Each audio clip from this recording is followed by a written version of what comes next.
नमस्कार दोस्तों। कैसे हो आप सभी। यकीनन आप अच्छे होंगे और पढ़ाई के प्रति काफी एक्टिव होंगे। आज भारतीय राज्य व्यवस्था इंडियन पॉलिटी में भारतीय संविधान के भाग 2 में नागरिकता संबंधित प्रावधानों का चर्चा करेंगे और जानेंगे कि संवैधानिक सभा ने नागरिकता संबंधित प्रावधानों को किस प्रकार से समायोजित किया है। इस वीडियो में नागरिकता संबंधित बेसिक कंसेप्ट को बताया गया है, जिसमें सभी प्रकार के मूल संकल्पना को बहुआयामी यानी मल्टी डायमेंशनल, परिमार्जित मॉडिफाइड, समसामयिकी यानी करंट रिलेटेड के साथ तुलनात्मक कंपैरेटिव एवं बृहद स्तर पर वर्णन किया गया है। सभी छात्रों से अनुरोध है कि इस वीडियो को पूरा देखें, तभी आप संविधान की मूल संकल्पना यानी बेसिक कंसेप्ट, सिद्धांत, प्रिंसिपल्स एवं व्यवहारिकता के साथ संबंध, अप्लाइड कोरिलेशन स्थापित करेंगे। अगर हमारा पिछला जितने वीडियो नहीं देखे हैं तो देखना शुरू करें, नहीं तो कुछ नहीं समझ में आएगा। तो चलिए पेन और कॉपी लेकर लिखे अपनी सफलता की शुरुआती कहानी। और आज हम जो पढ़ने जा रहे हैं नागरिकता। ध्यान देना कि नागरिकता जो होती है कानूनी आधार पर व्यक्तियों को विभिन्न वर्गों में बांटा गया है। पहले को हम लोग नागरिक कहते हैं, जिसको सिटीजन कहते हैं। दूसरे को एलियन या फॉरेनर, अंतर्देशीय या अन्य देशीय व्यक्ति कहते हैं, जो शत्रु और मित्र राष्ट्र का भी हो सकता है। उसके बाद स्टेटलेस पर्सन, राज्य विहीन व्यक्ति। और चौथा जो होता है रिफ्यूजी होता है। यानी कानूनी आधार पर व्यक्तियों को 4 मुख्यतः भागों में बांटा गया है। पहले को नागरिक यानी सिटीजन कहते हैं, एलियन, फॉरेनर, अन्य देशीय व्यक्ति जो शत्रु और मित्र राष्ट्र का हो सकता है। शत्रु राष्ट्र का मतलब जो होता है हमारे शत्रु का हो, और मित्र हमारे मित्र राष्ट्रों के दोनों के बीच संबंधों को स्थापित और उनके कंटेम्प्रेरी इशू के साथ कोरिलेट करके हम लोग पढ़ते हैं और देखते हैं। तीसरा जो है स्टेटलेस पर्सन, राज्य विहीन। राज्य विहीन का मतलब ये होता है कि जिसका कोई देश नहीं है या कहीं की नागरिकता नहीं है। स्टेटलेस पर्सन का मतलब ही होता है कि ऐसी श्रेणी में अवैध प्रवासियों को शामिल किया जाता है जिन्हें नागरिकता संबंधी दस्तावेज न होने के कारण अवैध घोषित कर दिया जाता है। और चौथा जो है जिसको रिफ्यूजी कहते हैं, अपने मूल देश में वर्ग, नस्लीय भावना, राष्ट्रीयता, सामाजिक उत्पीड़न के आधार पर विभेद और भय के कारण भारत में शरण लेने वाले व्यक्ति को कहते हैं। तो अभी आज जो हम लोग चर्चा करेंगे भारतीय संविधान के पार्ट 2 में सिटीजनशिप का, जिसको हम लोग क्या कहते हैं, नागरिकता। नागरिकता, नागरिक वह व्यक्ति होता है जो किसी राज्य का सदस्य होता है, जिसे राज्य की ओर से सामाजिक और राजनैतिक अधिकार प्राप्त होता है और जो राष्ट्र के प्रति निष्ठावान होता है। यानी नागरिक भी उस देश का व्यक्ति एक व्यक्ति होता है और राज्य का सदस्य हो, जो किसी राज्य का सदस्य हो। राज्य को मैं ऑलरेडी पिछले वीडियो में परिभाषित किया हूं, इसलिए अगर पिछले वीडियो नहीं देखोगे तो ये चीजें नहीं समझ में आएगी। इसलिए पिछला वीडियो को आप देखते रहें और आगे बढ़ते रहें। जिससे राज्य की ओर से एक हमारा सबसे पहले आप ध्यान देना कि सामाजिक और राजनैतिक अधिकार प्राप्त होते हैं, और जो व्यक्ति है उससे उम्मीद किया जाता है कि वो राष्ट्र के प्रति क्या करे, अपना निष्ठा रखें, आस्था रखें। प्रत्येक राज्य के वयस्क नागरिक होने का एक निश्चित आयु निर्धारित होती है, जिससे कम आयु के व्यक्ति अवयस्क कहलाते हैं। ध्यान देना, प्रत्येक राज्य के वयस्क नागरिक होने के लिए एक निश्चित आयु निर्धारित किया जाता है, एक उम्र निर्धारित किया जाता है, जिससे कम आयु के व्यक्ति के उससे कम आयु वाले व्यक्ति जो होते हैं वो अवयस्क कहलाते हैं, यानी माइनर चाइल्ड या माइनर पर्सन कह सकते हैं आप। भारत में उसी व्यक्ति को वयस्क नागरिक स्वीकार किए जाते हैं जिसकी एज क्या होती है, 18 वर्ष की आयु पूरी कर चुका होता है, और इससे कम आयु वाले व्यक्ति को सामाजिक अधिकार प्राप्त होते हैं, परंतु राजनैतिक अधिकार प्राप्त नहीं होते हैं। तो ध्यान देना कि जो व्यक्ति किसी देश का नागरिक होता है, यानी भारत का नागरिक होगा, तो उसके बाई बर्थ ही उसको एक राइट मिल जाता है, जिसको हम लोग क्या कहते हैं, सामाजिक अधिकार उसको मिल जाता है। परंतु ध्यान देना, परंतु राजनीतिक अधिकार उसे प्राप्त नहीं होता है, और वह राजनीतिक अधिकार कब प्राप्त होता है, जब वह 18 ईयर्स का हो जाता है, जब वह 18 साल का हो जाता है। नागरिक राज्य का स्थायी व्यक्ति होता है और उसे राज्य प्रदत्त सभी राजनीतिक अधिकार प्राप्त होते हैं। यानी राज्य का वह व्यक्ति क्या होता है, नागरिक होता है, और वह नागरिक क्या होता है, परमानेंट मेंबर होता है, और उसे राज्य द्वारा प्रदत्त सभी, यानी राज्य के द्वारा दिया गया सभी राजनीतिक अधिकार प्राप्त होते हैं। भारतीय संविधान के भाग 2 में आर्टिकल 5 to 11 के बीच, यानी 5 से 11 के बीच नागरिकता संबंधी सभी प्रावधानों को समाविष्ट किया गया है या सम्मिलित किया गया है। तो हम संविधान जो होता है, भारतीय संविधान के पार्ट 2 में आर्टिकल 5 to 11 के बीच नागरिकता संबंधी सभी प्रावधानों का स्टडी करते हैं। भारतीय संविधान में एकल नागरिकता की बात कही गई है। मैंने ऑलरेडी इसका भी चर्चा कर चुका हूं पिछले वीडियो में कि एकल नागरिकता की व्यवस्था क्यों हुआ, कैसे हुआ, किस तरीके से हुआ, ये सारी व्यवस्थाएं जो है आप लोगों को मैंने ऑलरेडी बता दिया हूं। इसलिए आपको ध्यान देना ये होगा कि एकल नागरिकता की व्यवस्था के सामान्य शासन प्रणाली में दोहरी नागरिकता की व्यवस्था होती है। जनरली यह देखा गया है कि जहां फेडरल कंसेप्ट होता है वहां दोहरी नागरिकता का कंसेप्ट है। एक संघ की नागरिकता होती है और दूसरा है राज्य की नागरिकता, जैसे अमेरिका, स्विट्जरलैंड संघात्मक दोहरी नागरिकता का व्यवस्था है, लेकिन संघ की नागरिकता भारत जैसे देश में है। इसके अलावा हम देख सकते हैं कॉन्स्टिट्यूशनल प्रोविजंस फॉर सिटीजनशिप, यानी कि नागरिकों के लिए संवैधानिक प्रावधान क्या है। तो आपको पता भी होगा कि नागरिक भारतीय संविधान में नागरिकों को निम्न अधिकार एवं विशेषाधिकार दिए गए, प्रिविलेज दिए गए। तो उनको कौन कौन से विशेष राइट और प्रिविलेज दिए गए हैं जो विदेशियों को नहीं दिए गए। धर्म, मूल, जाति, लिंग या जन्म के स्थान पर विभेद के विरुद्ध आर्टिकल 15, जब फंडामेंटल राइट आप पढ़ेंगे, राइट टू इक्वालिटी, तो उसमें यह दिया गया है कि रिलीजन, बर्थ प्लेस या कास्ट, सेक्स या बर्थ प्लेस के आधार पर किसी भी तरह का डिस्क्रिमिनेशन नहीं किया जा सकता है। यह राइट केवल नागरिकों को दिया गया है।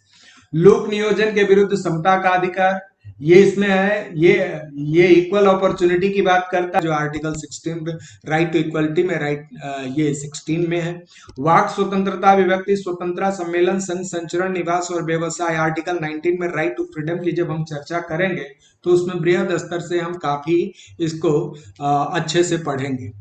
सांस्कृतिक एवं शिक्षा का अधिकार, ये भी हमारा फंडामेंटल राइट में पढ़ना है। लोकसभा और राज्यसभा के चुनाव में मतदान का अधिकार केवल भारत के नागरिकों को दिया गया है। संसद एवं विधानमंडल के सदस्यों को चुनाव लड़ने का अधिकार।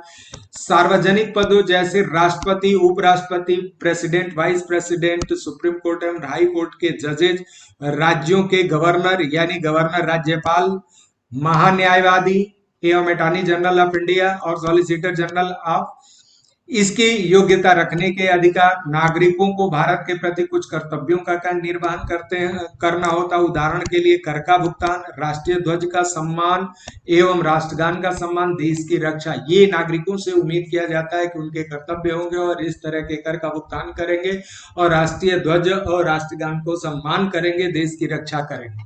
भारत का नागरिक जन्म से या प्राकृतिक रूप से राष्ट्रपति बनने की योग्यता रखता है। ध्यान देना, भारत में राष्ट्रपति बनने की योग्यता हो, बाई बर्थ हो और नेचुरलाइजेशन प्रोसेस के अकॉर्डिंग होनी चाहिए, जबकि अमेरिका में केवल जन्म के आधार पर, जन्म से ही नागरिक का राष्ट्रपति बन सकता है। अमेरिका में अगर वह व्यक्ति अगर अमेरिका में जन्म लिया है तो वो अमेरिका का राष्ट्रपति बन सकता है।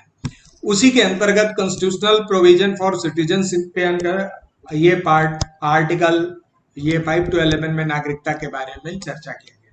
इस संबंध में उसका अस्थायी प्रस्ताव बंद नहीं है, यह सिर्फ उन लोगों की पहचान करता है जो संविधान लागू होने के समय अर्थात 26 जनवरी 1950 भारत के नागरिक बने। इसमें न तो इनके अधिग्रहण एवं न ही नागरिकता की हानि की चर्चा की गई है। एक्चुअल में भारतीय संविधान में जो कॉन्स्टिट्यूएंट असेंबली थी, जो भारत का संवैधानिक सभा था, वो बेसिकली उस समय के कंटेम्प्रेरी इशू को ही ध्यान में रख के क्या किया, इन आर्टिकल का फॉर्मेशन किया और उसी के आधार पर हम इस बात से चर्चा करते हैं, या उस समय के कॉन्स्टिट्यूएंट असेंबली ने इस बात का चर्चा किया कि संसद को ज्यादा से ज्यादा अधिकार दे दिया गया। यह संसद को इस बात का अधिकार देता है कि वह नागरिकता से संबंधित मामलों की व्यवस्था करने के लिए कानून बनाए, क्योंकि आने वाले दिनों में कैसी परिस्थितियां होगी, कैसा पॉलिटिकल कंडीशंस होगा, कैसा पॉलिटिकल सिस्टम होगा, उसके अकॉर्डिंग क्या किया गया कि कॉन्स्टिट्यूएंट असेंबली ने संसद को ज्यादा से ज्यादा ये राइट दिया गया। इस प्रकार संसद ने नागरिकता अधिनियम 1955 को लागू किया, जिसका समय समय पर संशोधन किया गया है। नेक्स्ट वीडियो में हम इसका 1955 नागरिकता सिटीजनशिप एक्ट 1955 के विषय में भी पढ़ेंगे, उसके सारे क्लॉजेज के विषय में, उसमें जितने अमेंडमेंट हुए हैं उन सभी क्लॉजेज को या सभी अमेंडमेंट को भी हम लोग पढ़ेंगे। उसके बाद संविधान निर्माण के उपरांत 26 जनवरी 1950 में 4 श्रेणियों में लोगों को भारत के नागरिक बनने का प्रावधान बनाया। वह व्यक्ति जो भारत का मूल निवासी हो और 3 में से कोई एक शर्त पूरी करता है।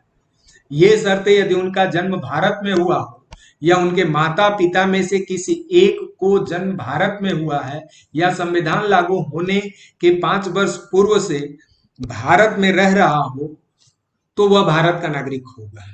अब इसमें थोड़ा अच्छे से समझते हैं। वह भारत का मूल निवासी हो और जो 3 कंडीशंस दिए गए हैं उनमें से कोई एक कंडीशंस को वो फुलफिल करना चाहिए।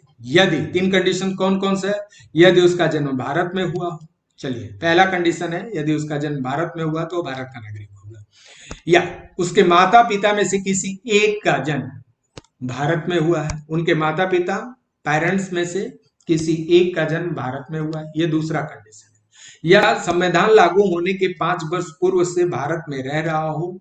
ध्यान देना, संविधान लागू होने के 5 वर्ष पूर्व यानी 26 जनवरी 1950 को इंडियन कॉन्स्टिट्यूशन पूरी तरीके से इंप्लीमेंट किया गया, तो उससे 5 वर्ष पहले का मतलब है कि 1945 से अगर कोई व्यक्ति भारत में रह रहा है तो वो भी भारत का नागरिक होगा। तो क्या कहा गया है कि भारत का मूल निवासी है और 3 में से कोई, ये 3 में भारत का, उसका जन्म भारत में हुआ है, उसके मम्मी पापा का क्या हो या माता पिता में से किसी एक का जन्म भारत में हुआ है, संविधान लागू होने से पूर्व वो 5 वर्ष क्या रह रहा हो, भारत में रह रहा है, तो वो भारत का, ये आर्टिकल 5 में हम लोग चर्चा करेंगे नेक्स्ट वीडियो में। तो ये जो है बेसिकली ये नागरिक बनने की या नागरिक होने की योग्यता है। अब अगला पॉइंट, एक व्यक्ति जो पाकिस्तान से भारत आया है और उसके माता पिता या दादा दादी अविभाजित भारत में पैदा हुए, इन और कोई 2 में से कोई एक शर्त पूरी करता हो तो वह भारत का नागरिक हो। पहला कंडीशन है कि वो पाकिस्तान से कहाँ आया है, भारत आया है, और उसके माता पिता या दादा दादी अविभाजित भारत, जो 1947 में जो भारत 2 पार्टों में बटा था, एक पाकिस्तान और एक इंडिया, तो उससे पहले उनके माता पिता या दादा दादी में से कोई एक पैदा हुआ हो तो वो भारत का नागरिक होगा। अब इनमें से कोई 2 शर्तें पूरी होनी चाहिए तो वह भारत का नागरिक होगा। पहला, यदि वह 19 जुलाई 1948 से पूर्व स्थानांतरित हुआ हो, अपने प्रवसन की तिथि से उसने सामान्य भारत में निवास किया हो, तो वह भारत के नागरिक के रूप में पंजीकृत होगा। लेकिन ऐसे व्यक्ति वह पंजीकृत होने के लिए 6 माह तक भारत में निवास आवश्यक है। अब ध्यान से समझना, यदि 19 जुलाई 1948 से पूर्व भारत में आ गया हो और ये अपने प्रवासन की तिथि अपने सामान्य भारत के निवास किया हो और भारत के नागरिक के रूप में पंजीकृत किया। जैसे ही वो आया भारत के नागरिक के रूप में वो उसने एक रजिस्ट्रेशन करा लिया।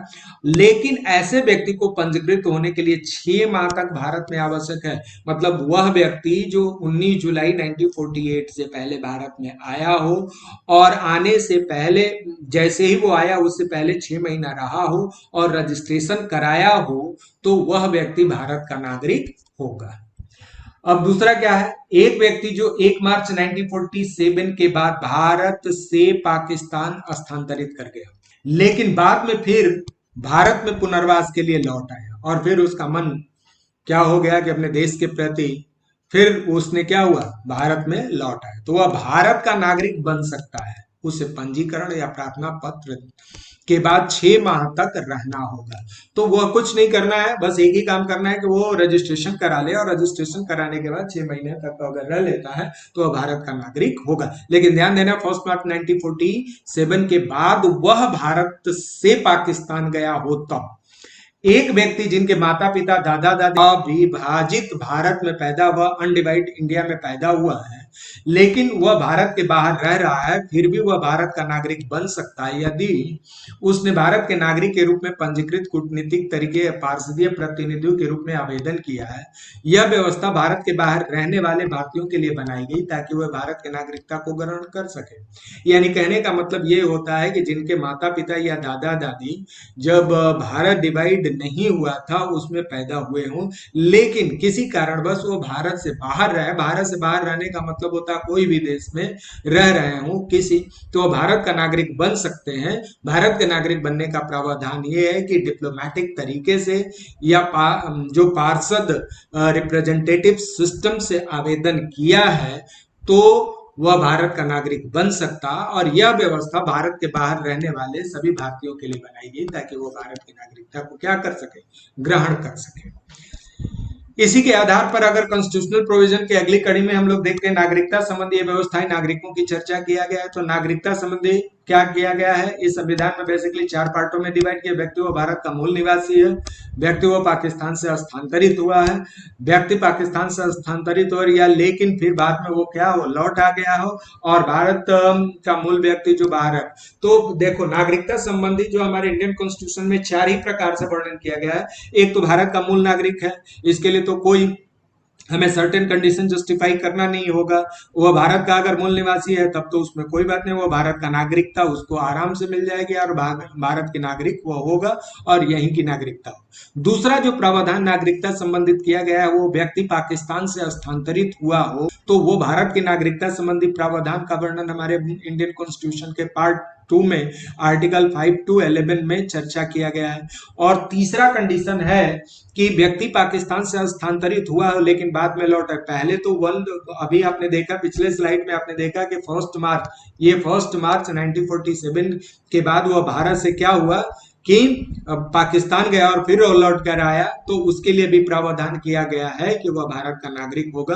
और लास्ट में यही बताया गया है कि भारत का मूल व्यक्ति है जो बाहर रह रहा है उसका नागरिकता संबंधित प्रावधान का वर्णन किया गया। तो भारतीय संविधान के पार्ट 2 में आर्टिकल 5 to 11 में मुख्यतः 4 प्रकार से नागरिकता का वर्णन किया गया है। वह भारत का मूल निवासी हो, पाकिस्तान से स्थानांतरित हुआ हो, वह पहले पाकिस्तान स्थानांतरित हुआ है लेकिन बाद में लौट आया हो और भारत का मूल व्यक्ति हो जो बाहर रह रहा हो।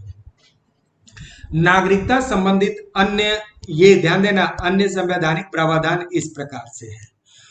वह व्यक्ति भारत का नागरिक नहीं होगा या भारत का नागरिक नहीं माना जाएगा जो स्वेच्छा से किसी अन्य देश की नागरिकता ग्रहण करता है।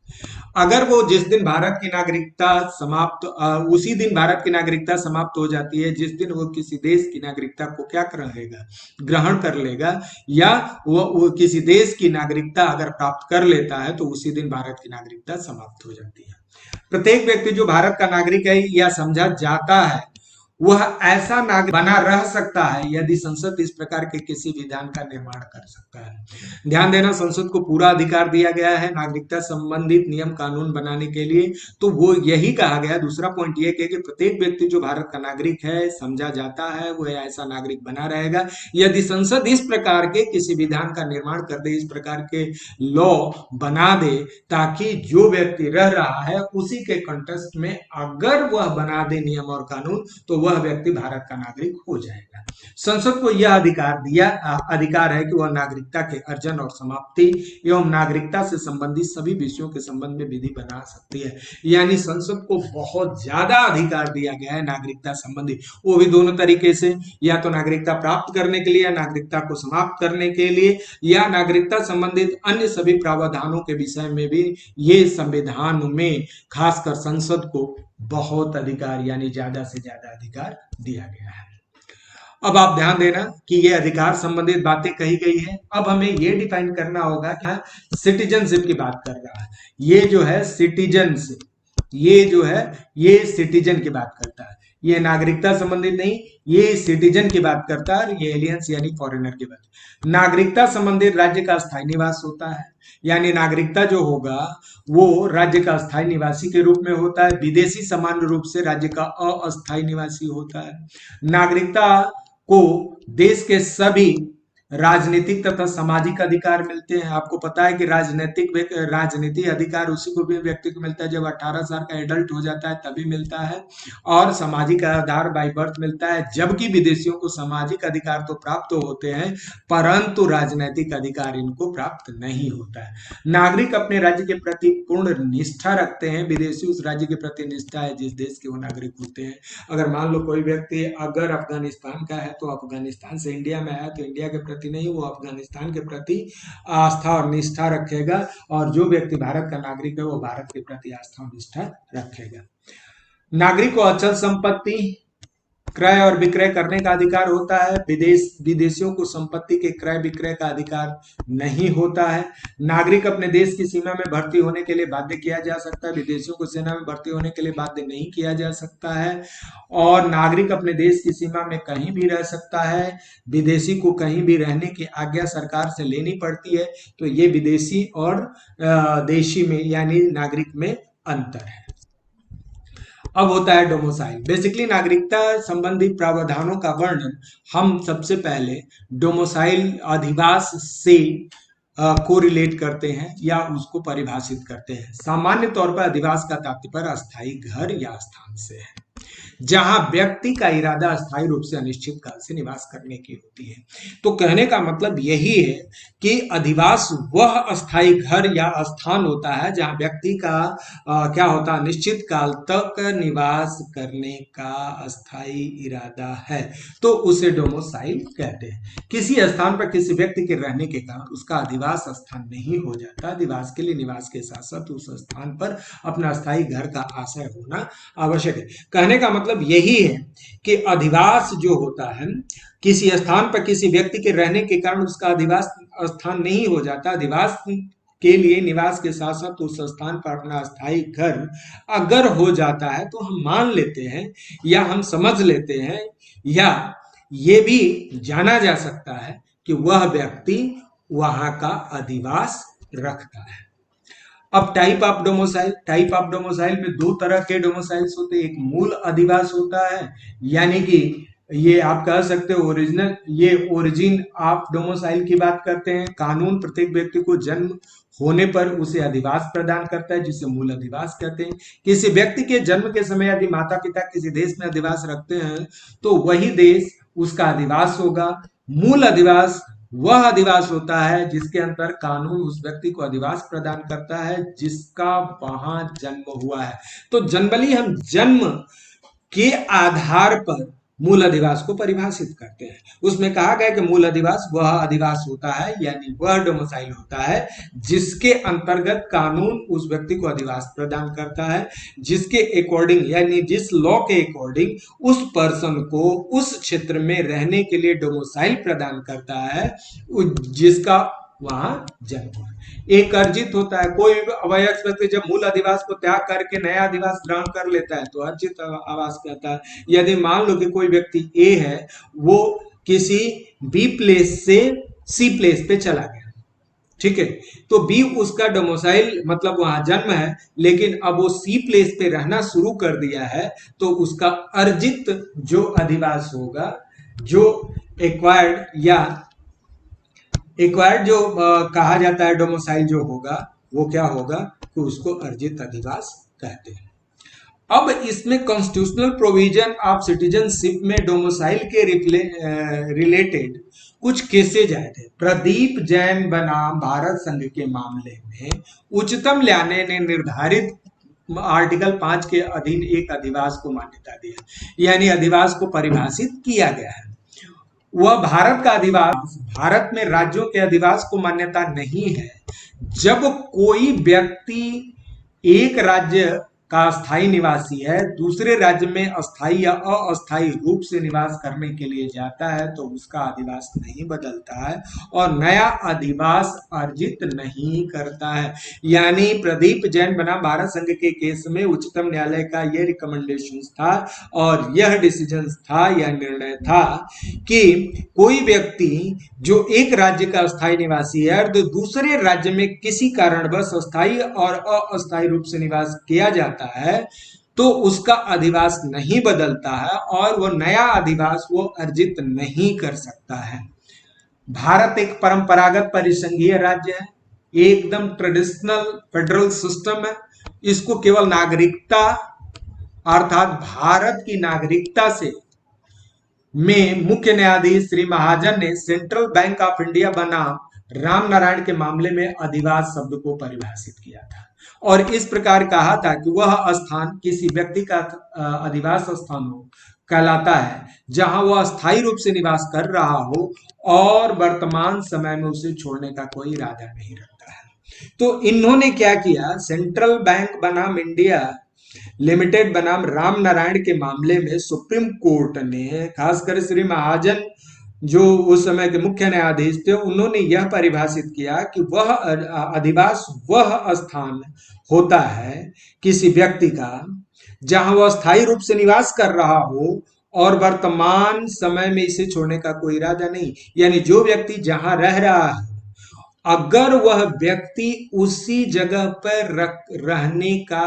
इरादा रखता है लॉन्ग टर्म के लिए, यानी दीर्घकालिक टाइम के लिए, दीर्घकालिक समय के लिए अगर रहना चाहता है, तो वह व्यक्ति वहीं का अधिवास प्राप्त कर सकता है। अब होता है इमिग्रेंट, जिसको अप्रवासी कहते हैं। अप्रवासी एक ऐसा व्यक्ति जो किसी दूसरे देश में पुनर्वास करता है, यानी इमिग्रेंट वह व्यक्ति होता है जो एक देश से दूसरे देश में जाकर निवास करता है। ऐसा कोई जो एक वर्ष से अधिक समय तक दूसरे देश में रहने के लिए एक स्थल से दूसरे स्थल पर जाता है, यानी कोई भी व्यक्ति जो दूसरे देश का है और जब दूसरे देश में पुनर्वास करता और एक साल से अधिक एक स्थान से दूसरे स्थान पर अगर जाता है, तो ऐसे लोग इमिग्रेंट के रूप में जाने जाते हैं। ऐसे लोग काम करने या बेहतर जीवन की तलाश में दूसरे देश में जाते हैं। उनके पास दूसरे देश में जाने के लिए वैध प्रमाण पत्र होते हैं। इसके अलावा ये आवश्यक प्रक्रिया का पालन करते हैं। चूंकि रोहिंग्या समुदाय के लोगों के पास भारत में रहने के न तो वैध प्रमाण पत्र था और न ही आवश्यक प्रक्रिया का पालन किया गया। इसी को ध्यान में रखते हुए भारत सरकार इस समुदाय को अवैध प्रवासी कह के पुकारती है। यानी कहने का मतलब यही है कि इमिग्रेंट वह व्यक्ति होता है जो एक देश से दूसरे देश में पुनर्वास करता है और ऐसे लोग काम करने या बेहतर जीवन की तलाश में जब दूसरे देश में जाते हैं, तो उनके पास दूसरे देश में जाने के लिए क्या होता है, वैध प्रमाण पत्र, लीगल डॉक्यूमेंट्स होते हैं। और लीगल डॉक्यूमेंट्स होने के बाद पास क्या होता है कि उनकी एक सर्टेन प्रोसेस होता है जिससे लीगल डॉक्यूमेंट्स होता है और उसी के अकॉर्डिंग उसमें सारी चीजें मेंशन किया जाता है कि वह व्यक्ति अगर जीविका के तलाश में अगर अगर बेहतर जीवन जीने के या बेहतर जीवन के अभिलाषा से अगर वह बाहर किसी देश में गया है तो उसके पास लीगल डॉक्यूमेंट्स होता है। इमिग्रेंट वह व्यक्ति होता है जिसके पास इलीगल डॉक्यूमेंट्स होते हैं, यानी कि अवैध प्रमाण पत्र होते हैं या प्रमाण पत्र होते ही नहीं है, कोई लीगल डॉक्यूमेंट्स होता ही नहीं है। ऐसे व्यक्ति को हम लोग क्या कहते हैं? अवैध प्रवासी कहते हैं या इमिग्रेंट। ये जो इमिग्रेंट का मतलब होता है प्रवासी और ये अवैध इलीगल इमिग्रेंट होते हैं। अभी कुछ दिन पहले आपने देखा कि रोहिंग्या मुसलमान जो म्यांमार के रहने वाले हैं वो हमारे इंडिया में आ गए थे, लेकिन उनका कोई लीगल डॉक्यूमेंट्स नहीं था और न कोई सर्टेन प्रक्रिया का इन्होंने पालन किया था। इसी आधार पर इसी रोहिंग्या को हम लोगों ने अवैध प्रवासी कह के पुकारा जाता है। अब है रिफ्यूजी। रिफ्यूजी का मतलब होता है शरणार्थी। शरणार्थी वह व्यक्ति है जिसे अपने देश छोड़ने के लिए मजबूर किया जाता है, यानी वह व्यक्ति जो अपने देश को छोड़ने के लिए मजबूर किया जाता है और वह मजबूरी बहुत रीजनों से हो सकता है। सबसे पहले अप्रवासी के लिए अंतर्राष्ट्रीय गठन के अनुसार शरणार्थी वह एक व्यक्ति होता है जो युद्ध या किसी अन्य कठिनाई के कारण अपना देश छोड़कर दूसरे देश में शरण लेता है। तो सबसे पहले जो इंटरनेशनल ऑर्गेनाइजेशन है उसके अनुसार रिफ्यूजी एक ऐसा व्यक्ति होता है जो युद्ध या किसी अन्य कठिनाई के कारण, वह चाहे नक्सल हो सकता है, चाहे वर्ग हो सकता है, चाहे राष्ट्रीयता हो सकता है, चाहे सामाजिक को मुद्दे को लेके हो सकता है, चाहे कहा जा सकता है कि विभिन्न तरह के अदर और भी रीजन्स हो सकते हैं जिससे कि वह उस देश को छोड़कर किसी दूसरे देश में जाके शरण लेता है, तो ऐसे व्यक्ति को हम लोग रिफ्यूजी कहते हैं। वर्तमान में शरणार्थी संकट विश्वव्यापी है। ये जो रिफ्यूजी का जो क्राइसिस है वो आप समझ सकते हो कि ग्लोबल लेवल पे है। अब होता है रिफ्यूजी कन्वेंशन, शरणार्थियों को कुछ अधिकार प्रदान करता है। इनमें से सबसे जरूरी यह है कि शरणार्थी को अपने देश में वापस नहीं भेजा जाए। इसमें यह जो रिफ्यूजी कन्वेंशन में यह स्पेशली मेंशन किया गया है कि शरणार्थी जो रिफ्यूजी है उनको अपने देश में वापस नहीं भेजा जाएगा। ये भी कहा गया है कि इस कन्वेंशन में, रिफ्यूजी कन्वेंशन के अंतर्गत रोजगार, आवास, शिक्षा एवं अन्य सार्वजनिक सेवाओं में शरणार्थी के खिलाफ भेदभाव भी प्रतिबंधित है। यानी रिफ्यूजी कन्वेंशन के अकॉर्डिंग ये बताया गया है या यह उसके संदर्भ में कहा गया है कि रोजगार, आवास, शिक्षा एवं अन्य जो पब्लिक सर्विसेज हैं उसमें क्या हो रहा है, शरणार्थियों के खिलाफ किसी भी तरह का डिस्क्रिमिनेशन करने के लिए बैन किया गया है। शरणार्थी देश के नागरिक के समान व्यवहार किया जाना चाहिए। यानी कोई व्यक्ति अगर मान लो किसी दूसरे देश से आए जो शरणार्थी के रूप में आया है तो भारत के नागरिक, ध्यान देना, भारत का नागरिक का सामाजिक अधिकार तो उसको मिलेगा, लेकिन ध्यान देना नागरिक के समान ही व्यवहार करना चाहिए, उसमें किसी भी तरह का डिस्क्रिमिनेशन करने का अधिकार नहीं है। ये रिफ्यूजी कन्वेंशन में ये सारी बातें कही गई। तो ध्यान देना रिफ्यूजी कहते किसको है इसी के आधार पर आप परिभाषित करेंगे।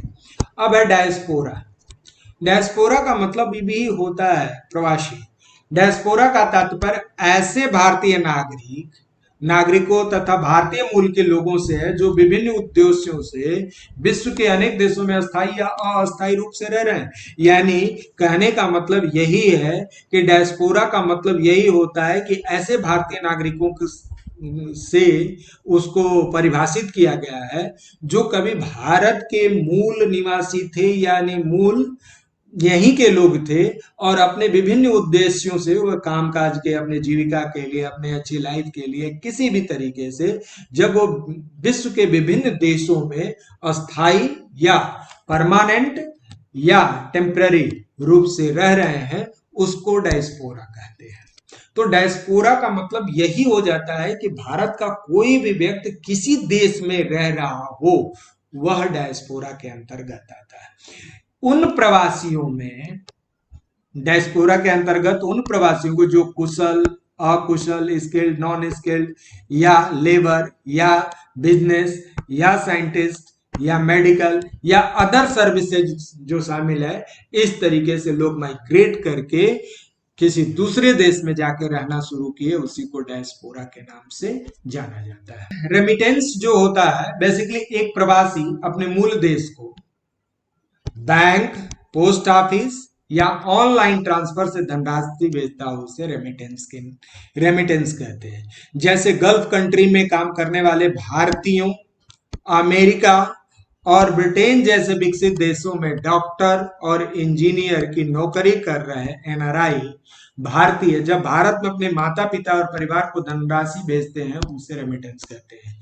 तो इसका मतलब ये हो गया कि कोई व्यक्ति जो भारत का नागरिक है और किसी दूसरे देश में जॉब के उद्देश्य से जाके काम कर रहा है, वो धनराशि जब हमारे देश में किसी के माध्यम से, बैंक के माध्यम से, पोस्ट ऑफिस के माध्यम से या ऑनलाइन ट्रांसफर जो करता है, उसको रेमिटेंस के नाम से जाना जाता है। जनरली यह देखा गया कि खाड़ी देशों में रहने वाले जो भारतीय हैं, अमेरिका और ब्रिटेन जैसे विकसित देशों में काम करने वाले डॉक्टर, इंजीनियर या अदर प्रोफेशन से जुड़े हुए लोग जो भारतीय एनआरआई हैं, तो उनको उनको जब अपने देश में अपने परिवार, माता पिता या अदर जो भी रिलेटिव को जो पैसे भेजते हैं, जो धनराशि भेजते हैं, उसी को हम लोग क्या कहते हैं, रेमिटेंस के नाम से जानते हैं। अब है प्रवासी दिवस। ध्यान देना, प्रवासी भारतीय दिवस मनाने के पीछे एक बहुत बड़ा उद्देश्य था, और यह उद्देश्य इस बात का इंडिकेट करता है कि भारतीय जो डायस्पोरा, अभी मैंने कहा भारतीय डायस्पोरा लगभग विश्व के सभी देशों में है। अगर उन विश्व के सभी देशों में जो भारतीय रह रहे हैं, उनको अगर हम एक मीटिंग बुलाएं और उनको आमंत्रित करें कि भारत अब भारत नहीं रह गया है, अब वो नया भारत के ओर अग्रसर हो गया है, तो उसके जो भी रिसोर्सेज हैं, यहां भी वो सारी रिसोर्सेज उपलब्ध है होगा। इसलिए विदेशियों को, जो भारतीय मूल के हैं और विदेशों में रह रहे हैं, उन सभी को भारत में अट्रैक्ट करने के लिए प्रवासी दिवस के रूप में मनाया जाने लगा। यह अटल बिहारी वाजपेयी की 18 अगस्त 2000 में प्रवासी भारतीयों के संबंध में एक कमेटी बनाई गई, और उस कमेटी को कहते हैं लक्ष्मीमल सिंघवी की अध्यक्षता में एक हाई लेवल कमेटी की गठित की गई। इस समिति ने 9 जनवरी को प्रवासी दिवस मनाने की अनुशंसा की, यानी रिकमेंड किया। 8 जनवरी 2002 को अंतिम रिपोर्ट प्रस्तुत किया, और ये 9 जनवरी की जो कंसेप्ट है, भारत के विकास में विदेशी भारतीय समुदाय का योगदान को याद करने के लिए प्रत्येक वर्ष यह दिवस मनाया जाता है। 9 जनवरी को मनाए जाने का कारण यह है कि इसी दिन, ध्यान देना, इसी दिन महात्मा गांधी ने दक्षिण अफ्रीका की यात्रा कर भारत वापस आए थे, और यहीं से भारतीय इतिहास में गांधीयन इरा के नाम से, यानी गांधीयन युग के नाम से जाना जाता है। और वर्ष 2003 के बाद प्रत्येक वर्ष यह त्रिदिवसीय कार्यक्रम मनाया जाता है, जो 3 दिनों के लिए मनाया जाता है, और प्रत्येक वर्ष जनवरी महीने में 9 जनवरी को ये प्रवासी दिवस के रूप में मनाया जाता है। और आपको एक और जानकारी दे दूं कि अंतर्राष्ट्रीय प्रवासी दिवस 18 दिसंबर 1990 को संयुक्त राष्ट्र महासभा ने प्रवासी श्रमिकों के अधिकारों, उनके परिवारों के सदस्यों के संरक्षण के लिए, यानी अंतर्राष्ट्रीय मानकों को अपनाया था। 4 दिसंबर 2000 को संयुक्त राष्ट्र यानी यूएनओ को, जो असेंबली है, जनरल असेंबली ने विश्व में प्रवासियों की बढ़ती जनसंख्या को देखते हुए 18 दिसंबर को प्रति वर्ष अंतर्राष्ट्रीय प्रवासी दिवस मनाए जाने की घोषणा किया था। और उसी साल से हर साल 18 दिसंबर को विश्व प्रवासी दिवस मनाया जाता है, जबकि भारत में 9 जनवरी को भारतीय प्रवासी दिवस मनाया जाता है। अब हम लोग परिभाषित करते हैं नॉन रेजिडेंट इंडियन, यानी इनको एनआरआई कहते हैं। ऐसे भारतीय नागरिक जो नौकरी अथवा व्यवसाय के उद्देश्य से, ध्यान देना है, जो नौकरी या किसी बिजनेस के उद्देश्य से वर्ष में 182 दिन अथवा उससे अधिक समयावधि तक विदेश में रहते हैं तथा भारतीय पासपोर्ट धारण करते हैं। ध्यान देना, एक अच्छी बात कि भारतीय पासपोर्ट धारण करते हैं, अनिवासी भारतीय कहलाते हैं, उन्हें एनआरआई। तो एनआरआई के लिए दो कंडीशंस होता है कि वो किसी भी उद्देश्य के लिए, क्या होता है, किसी भी उद्देश्य का मतलब होते हैं अपने जीविकापार्जन के लिए या किसी नौकरी के लिए या किसी कारणवश किसी चीज के पाने के लिए, अगर वह 182 डेज के लिए क्या करता है कि हमारी सरजमी को छोड़कर दूसरे सरजमी में यानी विदेशों में रहता है, जिसके पास भारतीय पासपोर्ट होता है, वही एनआरआई कहलाता है। यूएनओ ने और अन्य किसी नियुक्तियों पर भारत सरकार द्वारा भेजे जाने वाले व्यक्तियों को अनिवासी भारतीय का दर्जा दिया जाता है। और कहा जाता है कि यूएनओ में या किसी अन्य नियुक्तियों पर भारत सरकार द्वारा भेजे जाने वाला कोई भी व्यक्ति जब विदेशों में जाता है और उसकी कंडीशन 182 डेज के लिए, अगर एक ईयर में, वर्ष में मतलब 365 डेज में 182 डेज अगर वह भारत से बाहर एक भारतीय पासपोर्ट पे रहता है तो वह अनिवासी भारतीय यानी एनआरआई होता है।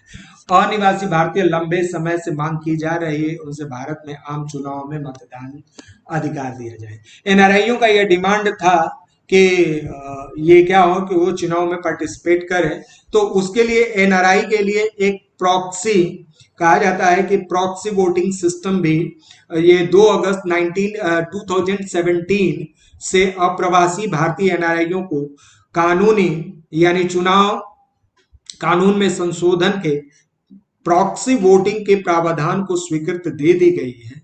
यह विधेयक अगर पास किया जाता है तो आपको पता भी होगा कि एनआरआई को मताधिकार का प्रयोग के लिए भारत आने की जरूरत नहीं पड़ेगी। तो नो डाउट उसके लिए यह प्रावधान किया गया है कि एनआरआई को भी वोटिंग देने का राइट दिया जाए। भारत सरकार 2011 में एक अधिसूचना जारी करके अनिवासी भारतीय एनआरआई को भारत में मतदाता के रूप में पंजीकरण कराने हेतु सुविधा प्रदान किया था। और उसके लिए फॉर्म 6A के माध्यम से विदेश में रहने वाले सक्षम मतदाता आवेदन करके मतदाता सूची में अपना नाम सम्मिलित करवा सकेंगे। तो इसके लिए क्या होगा कि मतदान देने का भी राइट है। काफी दिनों से डिमांड हो गई। 2011 में यह एक नोटिफिकेशन जारी हुआ है एनआरआईओ के ये मतदान देने के लिए, वोटिंग सिस्टम को या वोट देने के लिए एक रजिस्ट्रेशन कराने का प्रावधान किया गया। उसके लिए एक फॉर्म बनाया गया, फॉर्म 6A, जिसके माध्यम से हम क्या कर सकते हैं, जो विदेश में रहने वाले विदेशी हैं, भारतीय एनआरआई हैं, वो क्या होगा कि आवेदन करके अपने मतदाता सूची में अपना नाम दर्ज करवा सकते हैं। Persons of Indian origin PIO, वे व्यक्ति जो स्वयं, जिनके पूर्वज कभी भारत के नागरिक थे, या तो स्वयं या तो इनके पूर्वज एंसेस्टर्स ने क्या हुआ है कि कभी भारत के नागरिक थे लेकिन वर्तमान में ये लोग किसी दूसरे देश के नागरिक बन गए हैं, उसी को ही हम पर्सन ऑफ इंडियन ओरिजिन कहते हैं। ऐसे व्यक्ति जिनके पास भी भारत का पासपोर्ट रहा है तथा जिनके माता पिता, दादा दादी, नाना नानी में से कोई भी भारत शासन अधिनियम इंडियन गवर्नमेंट एक्ट 1935 के अंतर्गत तत्कालीन भारत क्षेत्र का निवासी रहा हो अथवा किसी क्षेत्र का तत्कालीन भारत क्षेत्र का निवासी रहा हो तथा किसी ऐसे क्षेत्र का निवासी रहा हो जो बाद में भारत का हिस्सा बन गया हो, तो वह व्यक्ति उसके वैवाहिक संबंधी को भारतीय मूल का व्यक्ति माना जाता है।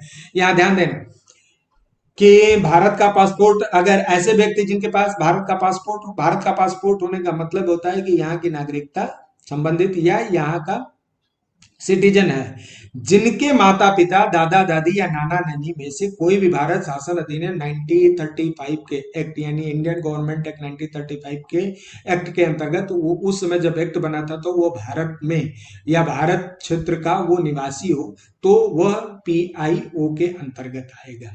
अथवा दूसरा कंडीशन क्या है, किसी ऐसे क्षेत्र का जो तत्कालीन भारत क्षेत्र का निवासी रहा हो तथा किसी ऐसे क्षेत्र का निवासी हो जो बाद में भारत का हिस्सा बन गया हो। मतलब ऐसे क्षेत्र का भी निवासी हो लेकिन बाद में जब भारत का हिस्सा बन गया है तो वो भी वो पीआईओ का दर्जा उसको मिलेगा।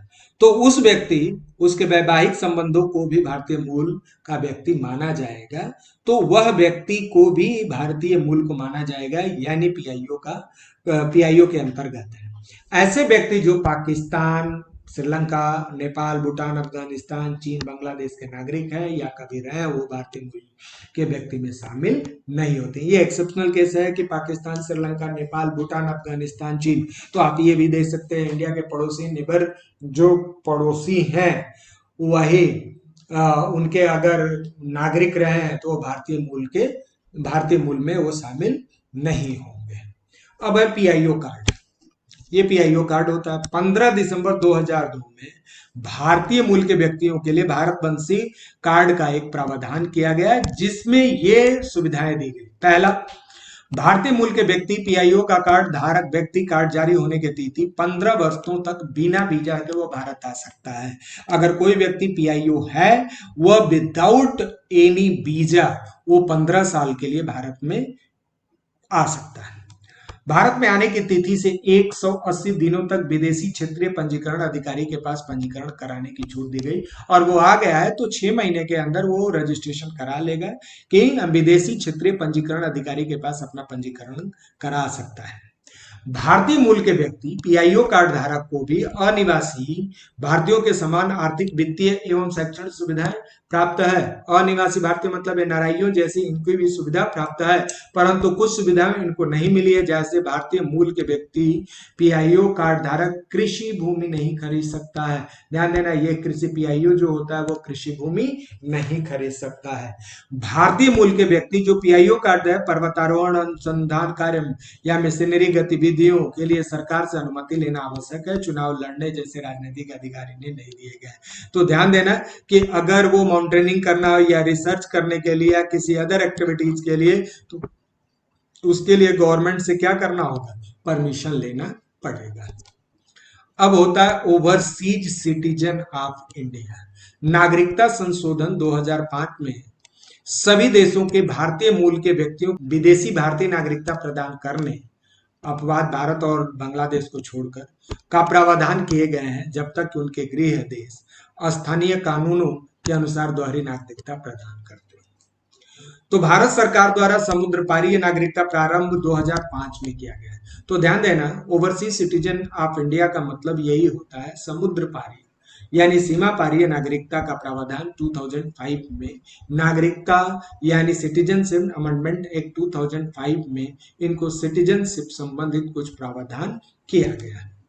अब मेन प्रोविजन इसके क्या थे, मुख्य उपबंध कैसे थे।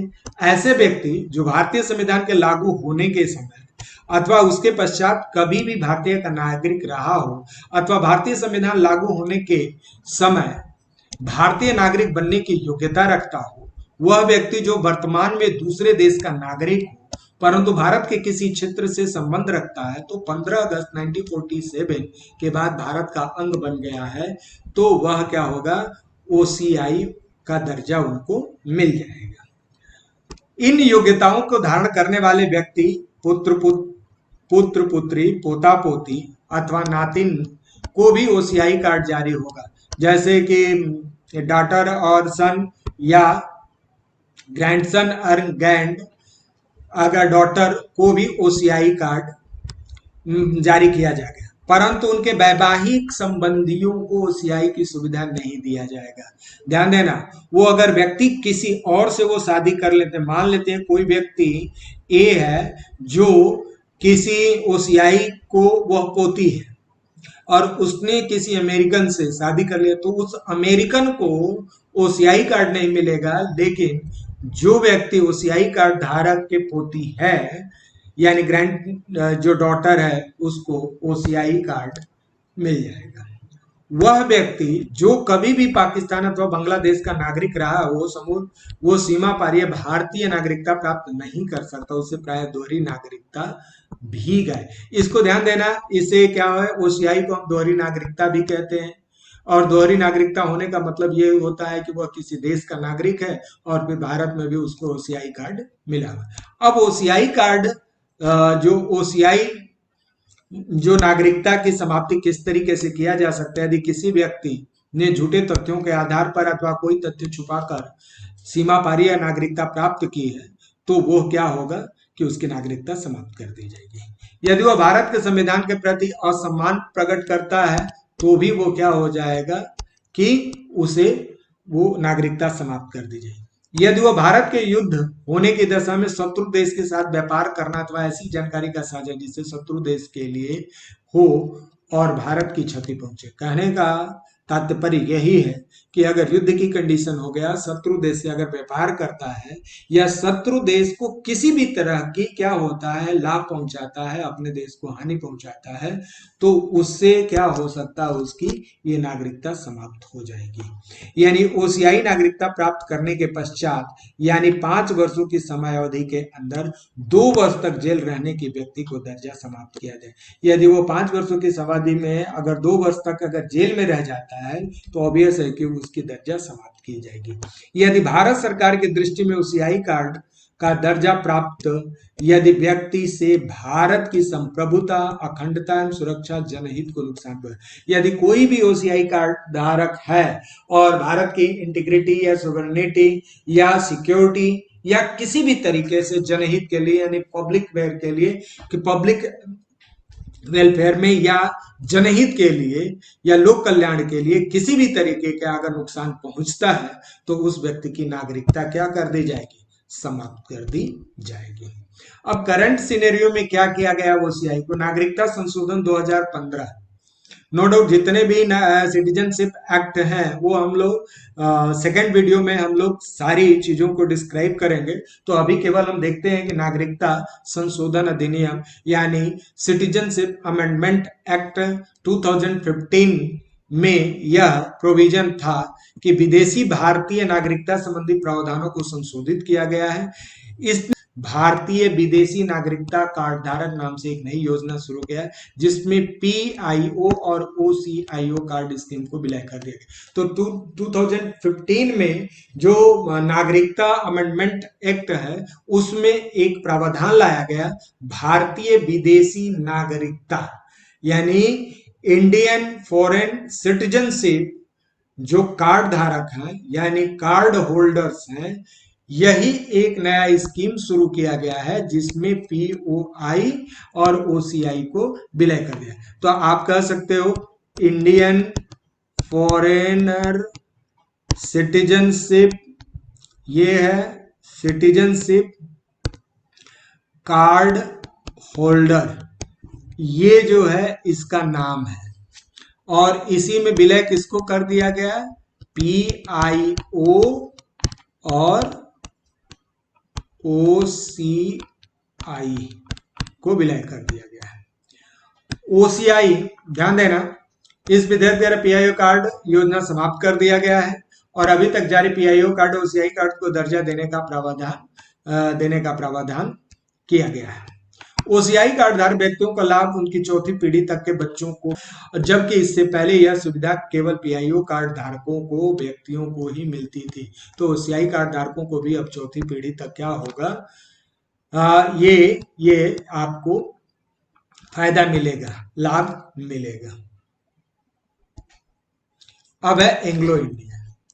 एंग्लो इंडियन तो एक लीगल प्रोसेस के अकॉर्डिंग स्टडी करते हैं। एंग्लो इंडियन का ऐसे व्यक्ति जिनके माता पिता में से कोई एक भारतीय और यूरोपीय मूल का, कोई एक भारतीय और यूरोपियन मूल का है, उसे हम लोग एंग्लो इंडियन। 15 अगस्त 1947 भारत से अंग्रेज चले गए पर कुछ व्यक्ति नहीं गए जो या तो यूरोपीय समुदाय से थे या यूरोपीय और भारतीय मूल के माता पिताओं के संतान थे।